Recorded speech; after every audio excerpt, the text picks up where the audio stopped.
essa senhora que mostrou que gostaria de ser candidata, tinha uma boa representatividade junto aos técnicos administrativos. Eu lembro que um dia eu e mais duas pessoas, dois professores, fomos na casa dela em Campos. Tivemos uma conversa lá e ela virou para mim e falou: eu vou te apoiar. E nos apoiou, né? Isso ajudou a gente a vencer, inclusive.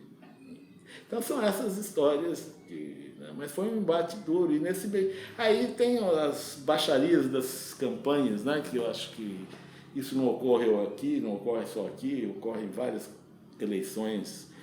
Mas a democracia, com todos os seus defeitos, ainda é o melhor modelo. Eu ainda, antes de encerrar, eu quero ter um tempo que quero contar como eu saí. Essa campanha foi a que elegeu o professor Henrique, que o senhor está contando? Eu não quero citar nomes aqui, mas foi. Você está perguntando, foi. Aham.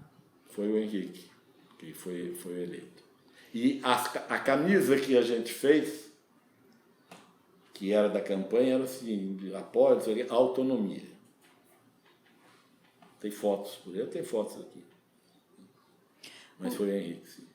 O senhor acha que, assim, nessa busca, né, de sempre pela autonomia, essa mudança que teve agora em 2009 para os institutos federais, foi contemplado essa coisa de... O que o senhor acha sobre isso? Eu não completei a resposta, vai chegar aí, né?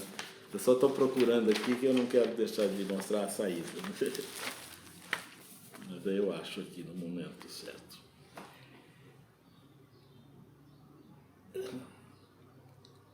Faça a pergunta novamente, que eu confundi.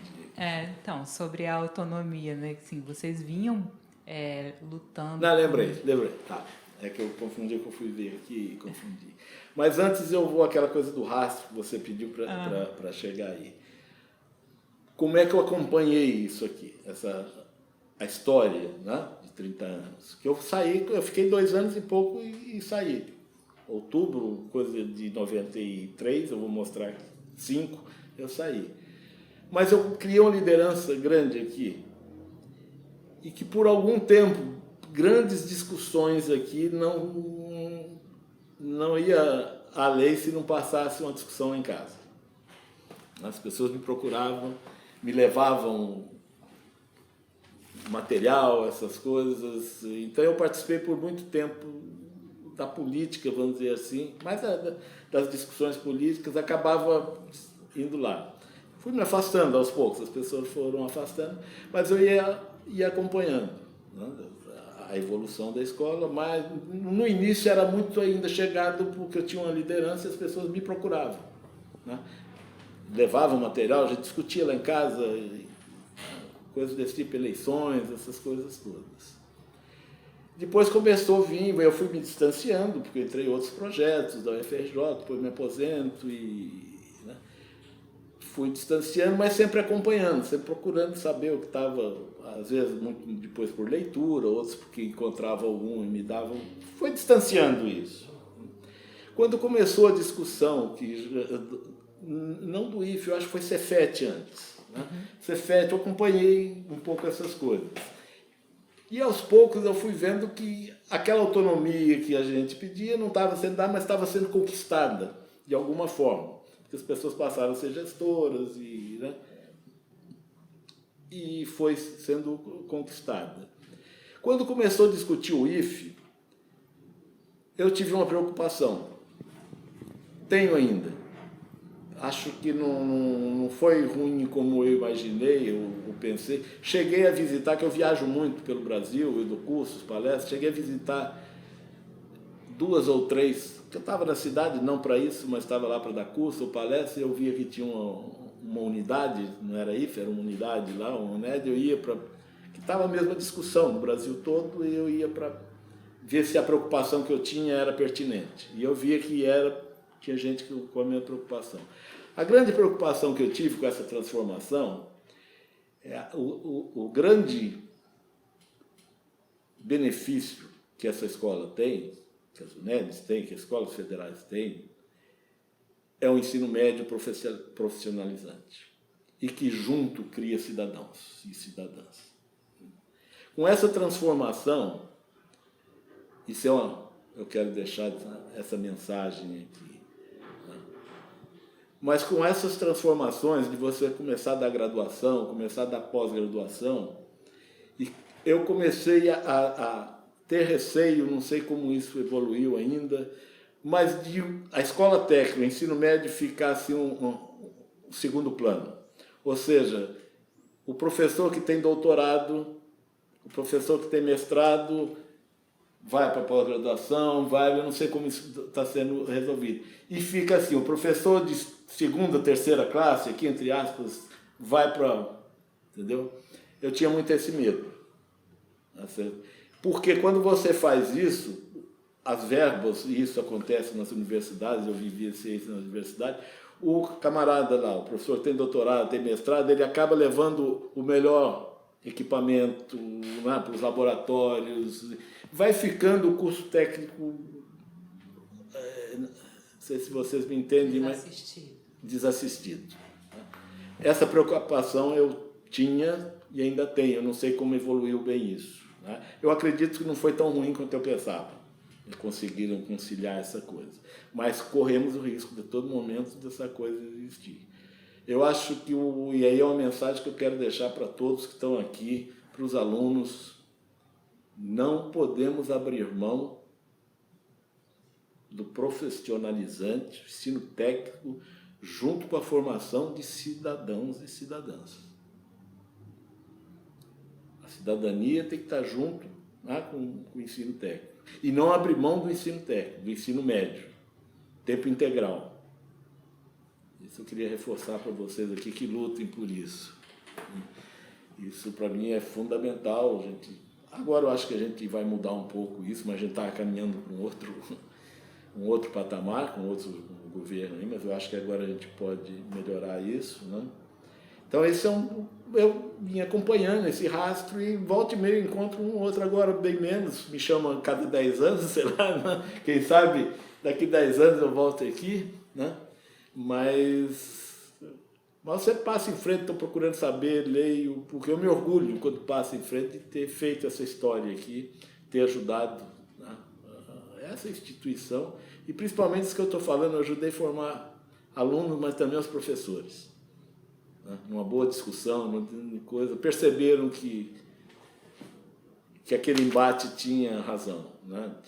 Hoje eu vi aqui algumas entrevistas, defendem melhor do que eu. O que o senhor acha que o Campus Macaé hoje ainda tem para aprender? O Campus Macaé, aí seria, eu acho, pretensão minha, né, porque eu estou fora, né, eu não sei dos problemas aqui que estão... Eu acho que a mensagem que eu deixo é essa, né, de vocês têm que se unirem para não abrir mão de formar cidadãos, formar cidadãs, continuar ensino técnico, ensino profissionalizante, dar as pós-graduações, as graduações, tudo, mas não abram mão do ensino médio. Esse é a grande diferencial das escolas, né, de ensino médio. A escola federal é um grande... Né, se você pega o IDEB, você vai ver que... Né, então, eu acho que essa é a mensagem. Dizer o que tem que melhorar aqui seria pretensão minha, de fora. Agora, né, eu acho que eu não vou te dar essa resposta. Certo. Agora, do material que o senhor trouxe aí, quais são mais os destaques que o senhor faz? Os destaques, a primeira que eu trouxe aqui, rapidamente, assim, primeiro eu gostaria de mostrar para vocês a questão da UED, né? Ainda muita gente usava o NED, não lembro da coisa. Houve um período em que é o ED, o nome era o ED. E esse nome, eu não vou precisar a história aqui, mas isso se deve a um erro burocrático, lá no MEC, né? Porque todas as outras eram NED. E na hora que surge a UED...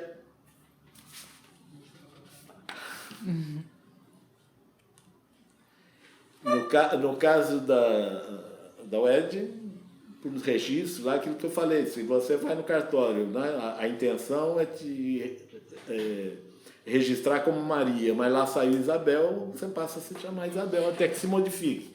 Não demorou muito tempo, começou essa chamada de UED, o NED, e o ED foi sendo esquecido. Hoje eu acho que se fala é o NED. Né? Mas teve algum motivo específico para mudar de UED para o NED? Quando mudou, eu não participei disso, eu não sei o motivo. Né? Mas enquanto eu estava aqui, era o ED, esse é o material que eu produzi.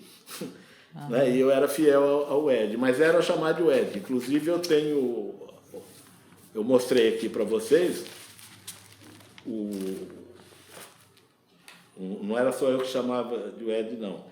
O diretor, Miguel Ramalho, quando me solicita, ele coloca aqui, pede, né, providências cabíveis para o servidor Rubens, com o objetivo de assessorar a etapa de implantação da UED Macaé.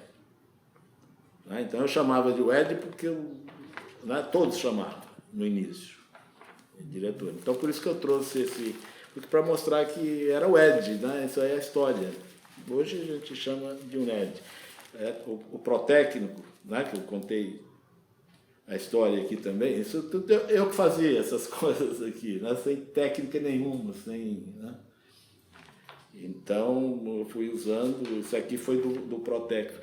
Eu não sei se eu contei a história do protécnico, que nós conversamos antes, eu não sei o que eu já falei. Não, eu acho que o senhor não contou, mas pode, por favor, contar a história do protécnico. Isso, o primeiro protécnico, a seleção foi feita por campus, eu só coordenei aqui o período de aulas.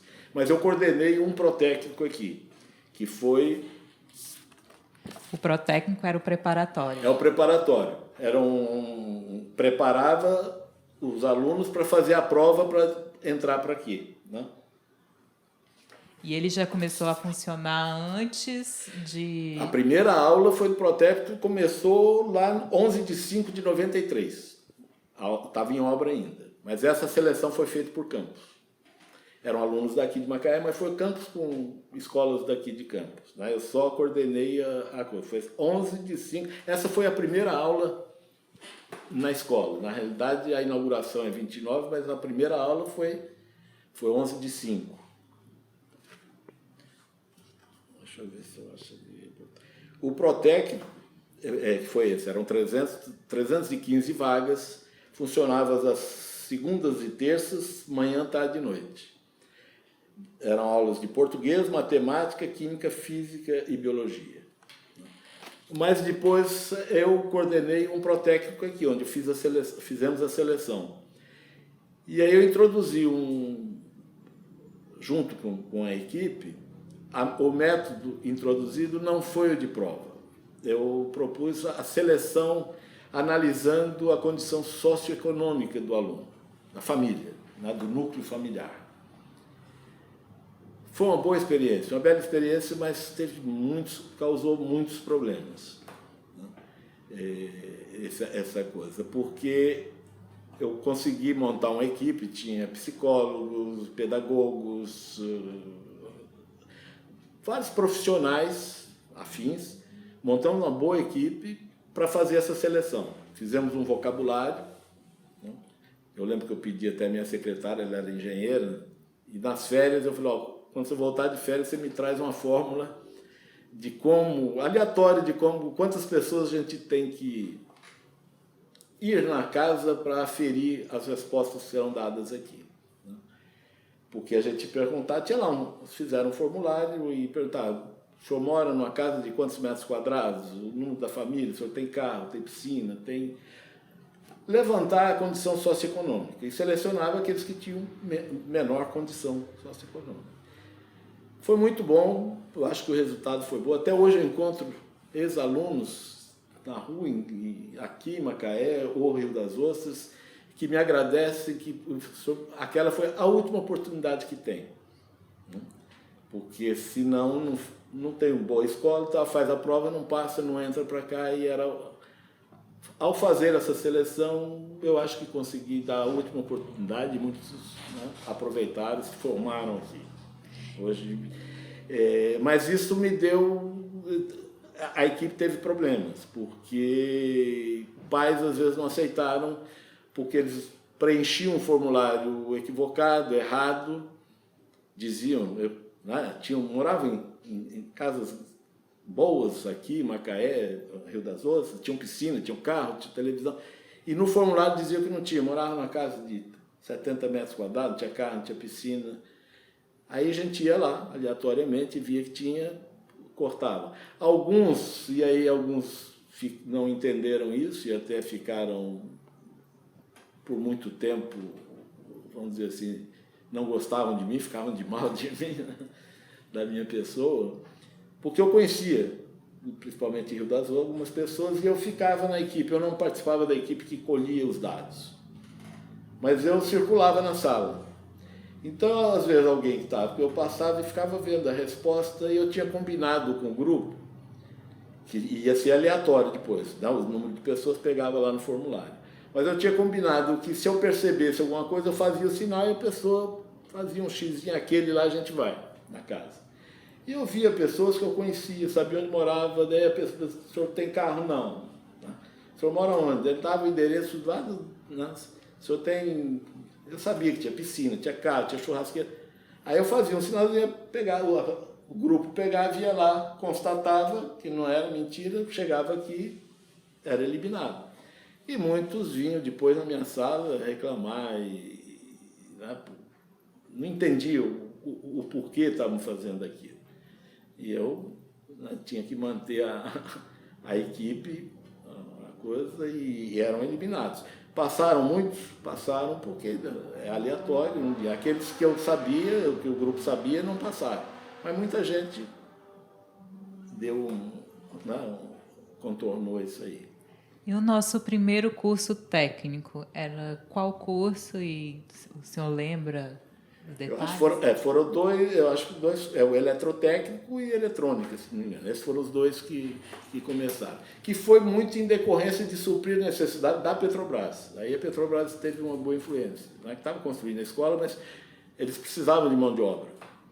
Então foi esses dois, se eu não me engano, que foi eletrotécnica e eletrônica. Não foi mecânica, não. É eletromecânica, eu acho. Foram esses dois que começaram. Depois foram ampliando a coisa, mas foram esses dois cursos. Né? E foi toda essa luta, não tinha material, os professores, muitos aprenderam aqui, né? Nessa coisa de ser professor, e foram esperando. Isso aqui passou todos esses obstáculos e hoje tem essa escola aqui. Né? E é natural que teve que vencer esses obstáculos todos. Né?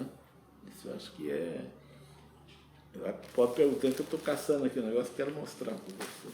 Não, pode procurar aí o que o senhor tiver para destacar também, que são muitas histórias e a gente às vezes nem sabe que elas eu falei das placas aqui, eu estou vendo aqui, eu acho que eu não falei, se falei eu vou repetir, por exemplo, nessa história toda, eu tenho uma moção, a Câmara de Vereadores, já depois que eu saí daqui, essa coisa toda, a Câmara de Vereadores de Macaé me deu uma moção aqui de aplauso, então, é muita história, né, de coisa que... Isso, essa história aqui, eu quero separar, mas tem muita coisa aqui, mas eu acho que já foi... Agora só se vocês perguntarem. Eu só vou guardar aqui, que tem uma documentação para eu dizer como é que foi a minha saída. Então... Se tiver chegado a hora... Chegou a hora de saber da sua saída. Da minha saída, né? Que é interessante eu falar, porque é uma história interessante. Eu vou ter que pegar isso aqui para que tenha uma sequência. Isso que eu trouxe a memória já não... Fruto dessa divergência, vamos dizer assim, muito centrada na autonomia, tinha muitas outras divergências, mas o que centralizou e dividiu a escola num determinado momento foi a autonomia, que eu puxei lá, né, primeiro puxar, houve um grupo. Isso houve um embate muito grande, porque as pessoas, muitos não perceberam isso. Nós ganhamos a eleição, e aí talvez eu possa ter também me assodado um pouco, né, eu puxava isso. Eu tinha, na época, eu imaginei o seguinte, houve uma campanha de eleição, tá? Debates, vamos para o auditório, se eu ganho, o meu programa, o meu projeto é que vai ser aplicado, tem que ser entendido isso. Né? A gente teve um embate enorme, né? Isso para qualquer eleição, para prefeito, para governador, para presidente, você tem um programa, você tem um projeto. Se você venceu, o outro era contrário a esse projeto. Se você venceu, você tem o direito de tentar aplicá-lo. Isso pode ter confundido, porque alguns, eu acredito que foi muito mais desculpa, porque eles já estavam convictos que não queriam, mas aí no embate, na discussão, diziam que a gente correu atrás sem discutir. Olha, já tinha sido discutido, na minha maneira de ver, durante a eleição. Quando surge, a gente ganha, surge a oportunidade, a gente teve alguém que estava no grupo, tinha uma certa relação com um ex-prefeito de Macaé, que estava ocupando um cargo de deputado federal. E aí fizemos algumas reuniões com ele, eu fui apresentado a esse... Já era deputado, mas ele foi... Mas eu o conheci, e é interessante ter... Aí lembrei, vou mostrar também. Esse ex-prefeito, inclusive partidos políticos eram contrário meu nacionalmente, fora daqui, mas fomos lá, conversamos, e ele se prontificou, ele defendia também a autonomia. E na época ele, deputado novo, eu acho que ele se equivocou também, ele achava que tinha uma condição de influenciar o ministério, coisa assim, que ele não tinha. Essa é a minha percepção, a minha análise. Então, conversamos com assessores dele todo, e ele nos passou uma esperança muito grande que ele tinha e ele não conseguiu isso. Então, a gente fez um movimento grande aqui, naquele embate pela autonomia, com uma série de divergências, e houve muitos embates. Eu e muitos outros achavam que não tem que dar muita coisa, porque nós já ganhamos, essa proposta passou por um crivo de eleição, né? Acabou que não teve autonomia, o deputado também não conseguiu, e a gente foi, patinou. Nós não tivemos também uma coisa que na época eu não tinha condição, ninguém do grupo tinha, e que eu acho que aí teria sido um resultado talvez diferente, chegar para aquelas pessoas que tinham aspiração de voltar, e dizer para elas, olha, apoia a autonomia, a gente tem autonomia e vocês voltam e a gente preenche o cargo. A gente não podia fazer isso, dizer isso que a gente não tinha essa autonomia, né? Aí tinha que negociar com o MEC, outro concurso, outra coisa. Se dissesse para aquelas pessoas, olha, nós temos autonomia, vocês voltam para Campos, o resultado talvez tivesse diferente.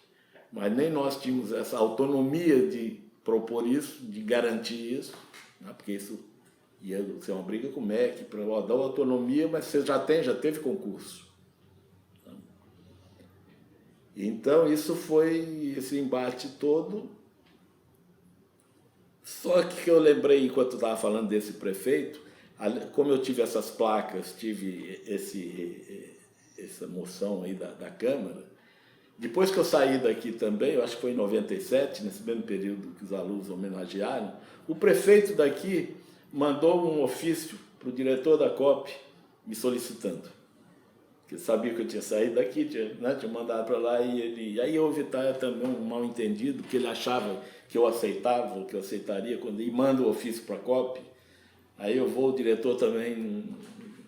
Acabou que eu não vim e ele ficou meio... Né? Mas também teve esse convite. Então foi isso, onde é que nós estávamos aqui, da saída, né? Então, dessas coisas todas, chegou um momento que foram acirrando aquelas coisas. Teve um outro episódio que eu vou só falar passando, porque eu acho que não convém. Teve uma avaliação dos servidores, que todos eram... Como é que fala? Tinha 2 anos depois, faz uma avaliação. Estágio probatório.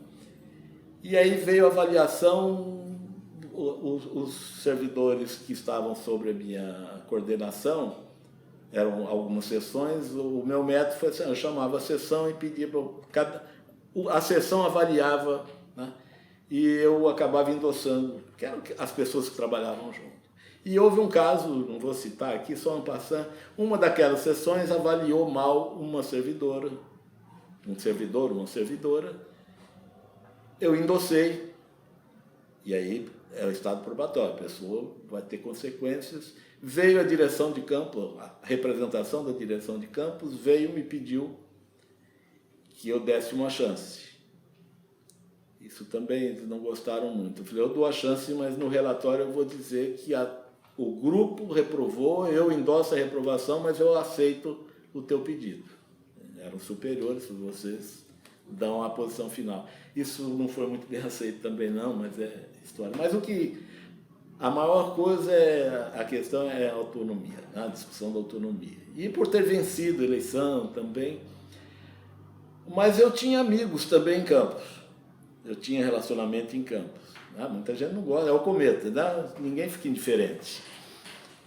E tinha pessoas em Campos que já tinham trabalhado na COP, já me conheciam da COP, tem essas coisas. E em determinados momentos, essas pessoas vinham aqui, encontravam. Não eram pessoas de direção, mas eram pessoas que participavam, tinham oportunidade de ouvir o que reuniões de direção, de decisões estavam falando. Então, desse embate todo, quando foi em... Deixa eu só pegar... isso aqui é a lista do que está na biblioteca, aqui, dos títulos que eu consegui lá, agora achei aqui. Né? Foi que eu trouxe lá da UFRJ e do Fórum. Então, eu achei que foi outra coisa aqui. Deixa só um minuto aqui, por favor.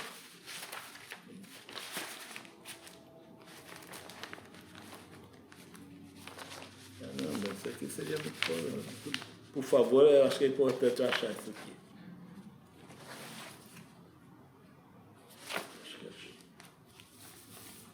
Achei. É uma sequência aqui que eu não tenho de cabeça, mas...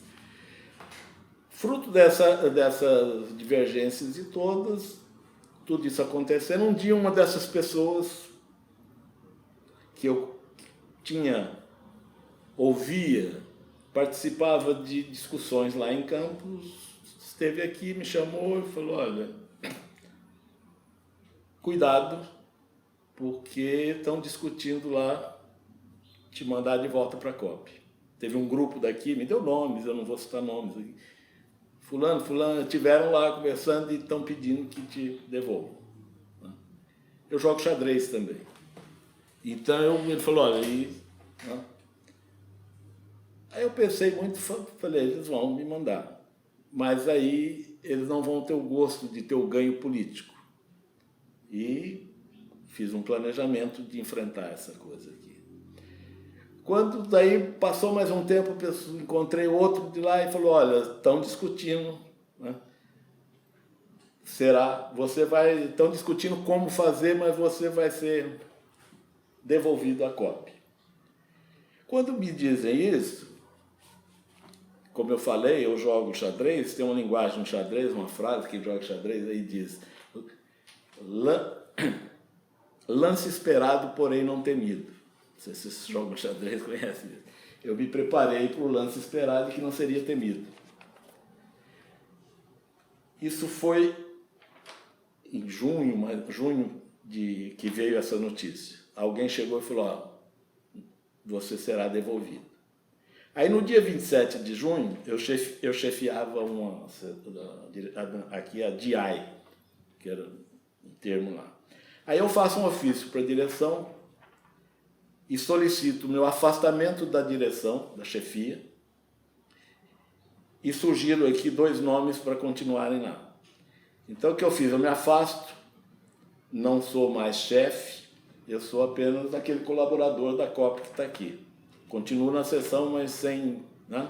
Já comecei a preparar isso aqui. E aí, numa das discussões, eu quase que provoquei, está num jornal, inclusive, aí, da cidade, eu fiz uma declaração tipo assim, ou o Roberto e o grupo me enfrentam no debate, no poder da oratória, ou me devolvem para a COP. Então eu coloquei o seguinte, vou devolver porque no debate não dá. foi o que eu provoquei um pouco, né, isso aqui. Antecipei, né? Está no jornal por aí.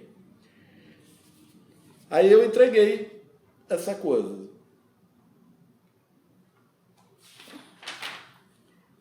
Aí estou sabendo, vendo as notícias, olha, vai acontecer. No dia 12 de setembro, que eu pedi, já não era mais, não, já não era mais chefe, estava só colaborando. Aí em setembro eu peço para a escola me dar, né, eu peço aqui assim, desde abril do ano 93, por solicitação da direção, aí vai, daí eu peço.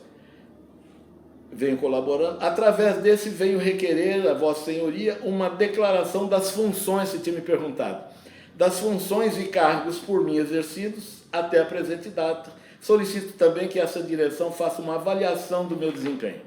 Eu preparo a coisa, né? É o lance esperado, não temido. E aí eu recebo da direção, não, uma relação. 1º de abril a agosto de 93. Colaborou na implantação da UED Macaé, respondendo pela unidade por delegação da direção de campus. Abril de 93, coordenou as inscrições em Macaé para o concurso público de ingresso de servidores, docentes, técnico-administrativos para a Escola Técnica, a UED Macaé. Maio a julho de 93. Respondeu pelo diretor da UED Macaé no período da noite por delegação da direção-geral da escola. Agosto de 93 a setembro de 94. Implantou e coordenou as atividades de desenvolvimento e extensão tecnológico da escola. Setembro de 94 a junho de 95. Implantou e chefiou a divisão de desenvolvimento e apoio ao ensino por delegação do diretor da UED Macaé. Julho de 95, até a presente data, vem atuando como colaborador, agora já como colaborador, na divisão de desenvolvimento e apoio ao ensino. Eu já tinha pedido, eu tinha me afastado. Outro sim, informamos que o referido servidor vem desempenhando muito bem o mister que lhe foi confiado, demonstrando sempre zelo com a coisa pública, probidade administrativa e conduta ilibada. Eu preparei a coisa. Aí alguém diz lá, olha, vai ser mandado. Eu peço, não tinha tirado férias, eu tinha 3 férias aqui. Eu pedi férias e me afastei. Eles não tinham para quem entregar aquele ato que eu esperava que eles iam fazer, político, estamos mandando embora, né, esse adversário, eles não tiveram a chance que eu tirei férias. Já as pessoas, tirei 3 férias, as pessoas já acostumaram que eu não estava mais, não era chefe de área, estava de férias. Aí no dia 19 de 9, eles não tinham já outra alternativa, fazem um ofício me devolvendo para a COP. Como eu estava de férias, eles só puderam me comunicar no dia 9 de 11.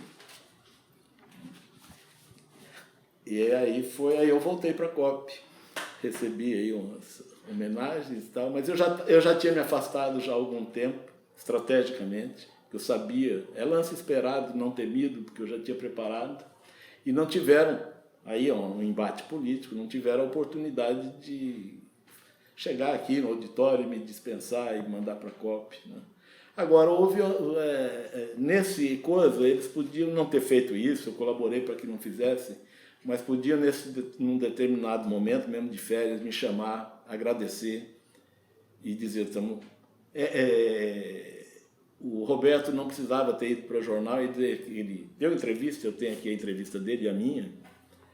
Ele disse que estava me devolvendo porque eu não estava regularmente cedido. Talvez por aquela história que eu contei, a minha história lá na universidade não foi de baixo para cima para chegar no reitor. Chegou no reitor, eu vim para cá e depois que veio a coisa. Pode ser isso, né? Não foi má fé dele, foi má informação, mal informado, né? Mas foi assim, que eu voltei voltei para a COP. E foi uma boa mudança, porque as coisas acontecem na minha vida assim. O fato de eu sair daqui, eu fui, né, voltei para a COP, já estava morando aqui em Rio das Ostras, conversei com a direção da COP e eles me ofereceram. A COP estava construindo um projeto grande que está pronto hoje lá, é o I, do Centro de Tecnologia. Me ofereceram duas coisas. Nessa época o Pinguelli já era diretor de novo da COP. Você vem aqui e coordena a implantação do Bloco I, ou você leva lá para a região de Cabo Frio a Macaé, você vai coordenar um projeto de incubadora de cooperativas populares. Eu, como já estava morando aqui, e aí novamente um projeto que me cativou, cooperativas populares. E, então foi uma mudança boa, porque eu, por um tempo, coordenei esse projeto. De Cabo Frio a Campos, a gente conseguiu 4.000 postos de trabalho. Se você pensar, cada posto de trabalho lida aí com 3, 4 pessoas na família, são 12.000, né, que a gente beneficiou. Então, eu coordenei esse projeto, foi um projeto muito bom. E agora, esses projetos, essas coisas, tem uma coisa que aqui também, tem tanta história aqui, que num determinado momento aqui, um grupo achava que eu estava querendo estar aqui, fazendo as coisas aqui, porque eu iria me candidatar para prefeito em Rio das Ostras. E essas pessoas...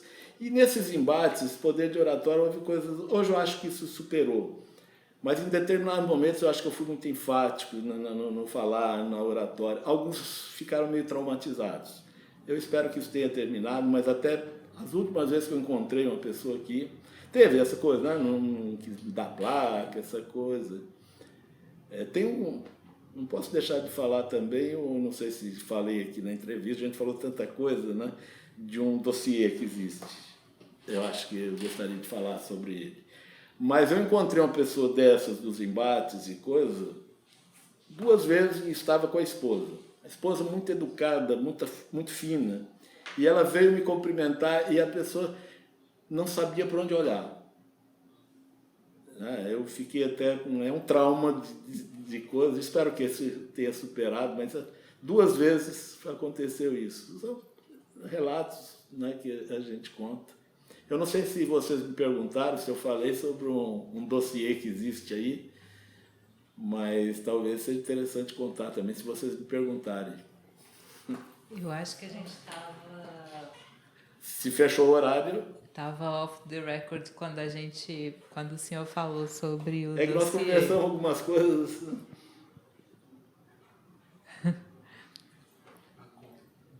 Não, é só para saber se a gente pode contar a história do dossiê. Então, por favor, conta a história do dossiê para a gente. Está perguntando? Sim, por favor. Nessa história toda, desse embate, né, em alguns momentos... E aí é uma pergunta que eu vou começar, eu iria fazer essa pergunta no início. Mas assim que vocês me chamaram antes de chegar no dossiê, assim que vocês me chamaram, alguém me ligou para essa entrevista, a primeira pergunta que me veio é o seguinte: são 30 anos de escola, eu fiquei 2 anos de alguma coisa, com essas férias, com esse meu afastamento, dá 2 anos e 2 meses, por aí. Alguns grupos aqui fizeram muito esforço para tirar o meu nome da história da escola. E aí eu vou contar um dossiê que existe aqui na biblioteca de vocês. E eu me perguntei, né, como é que foi a seleção para chamar para ser entrevistado e como é que buscaram lá o meu nome, lá no início, né, fevereiro lá de 1993. Então foi uma pergunta que eu ia fazer para vocês, mas eu fiz para mim mesmo, não vou pedir que vocês respondam. Mas eu fiquei curioso, né? Como é que chegaram no meu nome para me convidar para estar aqui. Essa história toda que eu contei, eu acho que já responde. Né? Provavelmente vocês leram, viram, ouviram em algum lugar. E uma dessas histórias que tentaram tirar o meu nome, como eu estou dizendo, o discurso é importante, mas eu mostro a prática, como funciona, como as coisas aconteceram, foi que antes de eu sair, eu achei que devia montar um dossiê a história da escola, isso que vocês estão fazendo. E tinha aqui um aluno que era servidor da escola também. Ele trabalhava na reprografia. E ele namorava, à época, eu acho que depois casou, não sei, a filha do dono, o diretor de um jornal. Era o jornal que mais noticiava a UED aqui. Aí eu pedi para ele, conversa lá com o dono do jornal, se ele deixa a gente ter acesso aos arquivos. E ele conseguiu, eu fui um dia lá com esse aluno aqui, passamos lá quase uma noite nos arquivos, lá e vendo os jornais, separando. Tudo que tinha UED, a gente selecionou, botei no porta-malas do meu carro, trouxemos para cá.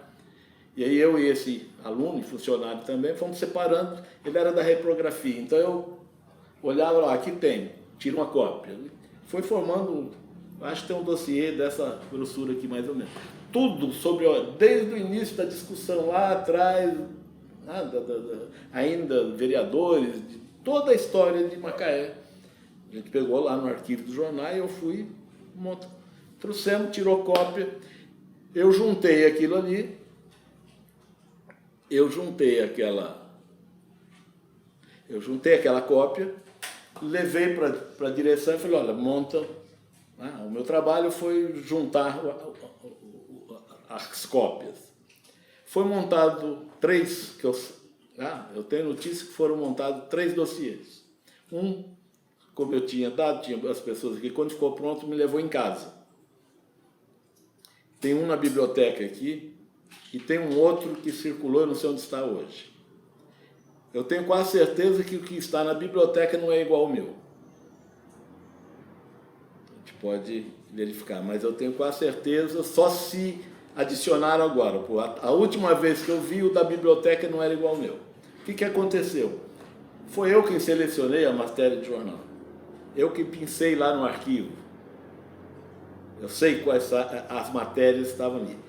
Só que quando apareceu o dossiê da biblioteca, tudo que tiver meu nome foi tirado. Não existe. Tiraram, né, da história. Essa foi uma questão, como é que eu estou aqui, que tentaram tirar a história, mas não é fácil apagar a história, né? Vocês estão fazendo um trabalho aí de manter a história. Então essa é uma coisa interessante. Hoje eu recompus, que eu tinha, né, o dossiê que eu tinha, eu fui conseguir as matérias e está lá, eu recompus mais ou menos o dossiê. Se comparar com o da biblioteca, eu acho que não é igual, não. Então, eu acho que essa é uma história interessante também. Não tem mágoa nenhuma. Eu acho que são histórias pitorescas. Eu procuro ressignificar as histórias. Eu podia isso ter, de alguma forma, ser ruim. Não, para mim, eu falo sorrindo, porque foi uma história engraçada. Os dossiês não podem... Tá faltando arquivo no dossiê da biblioteca, mas o seu livro está lá no acervo da biblioteca. Sim, acabou que hoje, quando me chamaram aqui, eu não lembrava mais, isso acontece, esse livro que está na biblioteca, tem 2 livros que eu acho que eu doei para a biblioteca, o do Yanomami, que foi publicado em 88, Yanomami, um povo ameaçado de extinção. Com muito orgulho, o prefácio foi feito por Darcy Ribeiro, foi o último prefácio dele. E teve um outro que um pouco da minha história, tudo como se fosse hoje ainda, foi publicado em 98.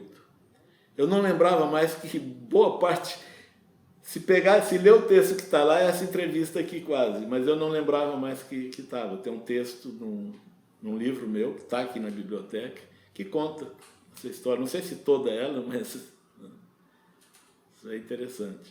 O senhor pretende escrever outro livro? Estou com um praticamente terminado, que é na linha um pouco da minha história. Tá? Se eu quiser publicar ele amanhã, já tem os textos. Só que demora um tempo para maturar, quem escreve, você põe, você tira, demora às vezes aí vai demorar 1, 2, 3 anos para eu... Não. Mas está pronto, eu tenho talvez aí mais de 200 textos. É mais ou menos poemas, que é um pouco de poema, de história, alguns poemas eu acho que é poesia, outros leem e interpretam como poesia, mais ou menos nesse que está aí na biblioteca. Tá pronto. Que bom, a gente espera que saia e a gente espera ele no nosso acervo aqui também. De repente eu venho aqui e quando nos 40 anos eu chego e entrego o livro. Vou fazer isso antes. Rubens, a gente queria agradecer muito pelo tudo que você relatou para a gente, um momento de história riquíssimo, né? Foram 2 anos, mas foram 2 anos cruciais para a existência do nosso campus. Então, assim, é um momento que ouvir de quem estava lá, né? É um momento rico. Nosso coordenador do Centro de Memória está aqui vibrando, porque esse relato, né, de como a história acontece, né, que está fora dos jornais, que está fora de registros, a gente tem a oportunidade de registrar agora com você. Muito obrigada. Eu agradeço a oportunidade de estar aqui, o convite, de estar podendo rever a escola, conversar com vocês e me coloco à disposição. Não precisa ser gravando, não precisa ser entrevista, mas a história precisa ser preservada. E vocês estão fazendo a história, pelo que eu estou vendo, vocês estão narrando fatos, sem julgamentos. Isso é importante. Eu me coloco à disposição para a hora que vocês quiserem. Não precisa estar o outro livro. No outro livro eu acho que tem texto daqui não. Mas a gente vem, conversa e amplia isso. Eu talvez, se permitir, e se não for permitido, depois vocês cortem. Mas eu tenho essa... É a história do cometa, não tem como... Eu cheguei uma hora e pouco antes aqui, até porque eu queria rodar pela escola, e ao rodar você ativa a memória de longo prazo. Muitas dessas histórias que eu contei eu lembrei andando pelos corredores. Mas também está muito... nessa andança eu parei e conversei com 3 alunos. 2 alunas e 1 aluno. Não sei de que ano, do que fazem, foi uma coisa assim. Não é uma estatística válida, né? Foi uma pergunta assim, mas me aponta para dar uma sugestão para vocês. E eu perguntei para os 3 alunos, separados, não foi os 3 juntos não, tá? Você está aqui da escola, não disse quem eu era, nada. Falei, que você conhece? A escola está fazendo 30 anos. Você conhece a história da escola? Você sabe como ela começou? Os 3 disseram que não. Então fica uma sugestão aqui, de alguma forma. Pega esse material, essa história, tá? Passe para esses alunos, porque eles vão abraçar essa ideia de manter essa escola. Eles vão conhecer a história da coisa. Isso é uma sugestão, né, que fique para vocês. É importante, eu acho, fazer isso. De alguma forma, para quem chega na escola, já pode ser um protocolo. Quem chega, professor, quem chega já passa por isso. Quem não teve a oportunidade de passar, cria um meio deles conhecerem isso. É o que eu deixo para vocês. Não sei se está gravando ainda, mas... Tá, sim. Tá ok. Então... Valeu ou foi muito... né?